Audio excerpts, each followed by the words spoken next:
Breaking news చూస్తున్నాం. యువతి missing కేసును విజయవాడ పోలీసులు ఛేదించారు. తన కుమార్తె కనిపించడం లేదని ఇటీవలే డిప్యూటీ సీఎం పవన్ కు భీమవరానికి చెందిన శివకుమారి ఫిర్యాదు చేశారు. పవన్ కళ్యాణ్ వెంటనే స్థానిక సీఐతో ఫోన్లో మాట్లాడారు. పవన్ ఆదేశాలతో విజయవాడ కమిషనర్ స్పెషల్ టీమ్ ను ఫామ్ చేసింది.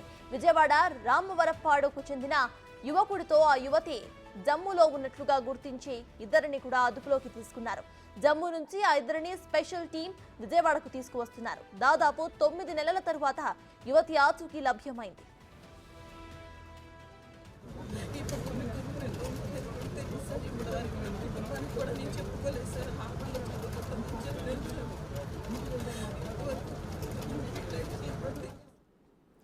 ఇదే విషయంపై పూర్తి డీటెయిల్స్ మా ప్రతినిధి శివ అందిస్తారు. శివ, చెప్పండి, యువతి మిస్సింగ్ కేసును అటు విజయవాడ పోలీసులు ఛేదించినట్టు తెలుస్తోంది. ప్రజెంట్ అప్డేట్స్ ఏంటి? ఇక 7 నెలల తర్వాత ఆ యువతి కనిపించినట్టు తెలుస్తోంది. అంటే అంతకు ముందు పోలీసులు దీని గురించి ఎటువంటి చర్యలు తీసుకున్నారు? సప్తాహ్ మొత్తం మీద చూసుకుంటే కనుక విజయవాడకు సంబంధించి ఒక యువతి మిస్సింగ్ కేసుని పోలీసులు ఎట్టకేలకు ఛేదించిన పరిస్థితి కనిపిస్తోంది. 9 నెలల తర్వాత కూడా యువతి ఆచూకీ లభ్యమైంది.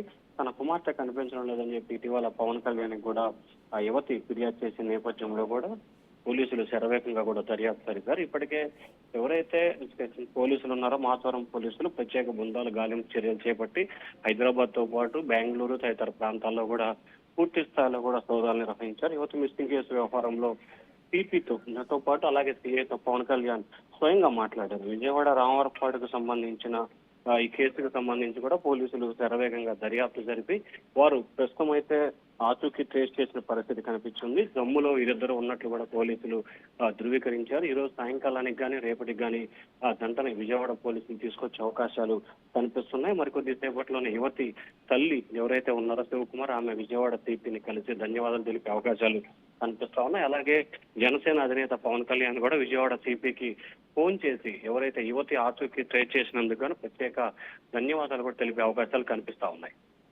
అయితే శివ, ఇటు చూస్తే ఇందాక చెప్పినట్టు ఇటు 7 months తర్వాత ఆ అమ్మాయి యొక్క ఆచూకీ దొరికినట్టు తెలుస్తోంది. ఇక జమ్మూలో వాళ్ళిద్దరు కూడా ఉన్నట్టు ప్రజెంట్ పోలీసులు ఛేదించినట్టు తెలుస్తోంది. అయితే డిప్యూటీ సీఎం ఇన్వాల్వ్మెంట్ తోనే ఈ కేసు వేగవంతమైంది అనుకోవచ్చా?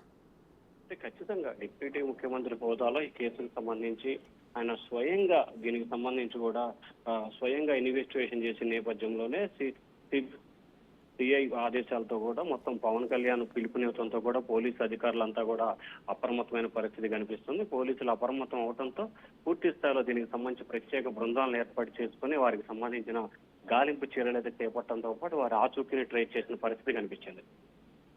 శివ, 9 నెలల వరకు పోలీసులు కేసును అంతగా సీరియస్ గా తీసుకోకపోవడానికి గల కారణాలు ఏంటి? దాని గురించి అటు పేరెంట్స్ కానివ్వండి, వాళ్ళ కుటుంబ సభ్యులు ఎవరైనా మాట్లాడుతున్నారు? ఇప్పటికే ఈ అంశానికి సంబంధించి కూడా వారి పేరెంట్స్ కానీ మిగిలిన వాళ్ళు కూడా ఖచ్చితంగా పోలీసులు పట్టించుకోకపోవటం మూలంగానే తాము విజయవాడలో పవన్ కళ్యాణ్ కలిసి ఫిర్యాదు చేయడం జరిగింది. పవన్ కళ్యాణ్ కి ఫిర్యాదు చేసిన తర్వాత ప్రత్యేక బృందాలు గాలింపు చర్యలు చేపట్టిన తర్వాత ఆచూకీ కనుగొన్నారు. దాదాపుగా 9 నెలల విరామం తర్వాత తమ కుమార్తె ఆచూకీ లభించడం సంతోషకరంగా ఉందని చెప్పి కూడా ఆ తల్లి అయితే చెప్తా ఉంది. Right, thank you Shiva.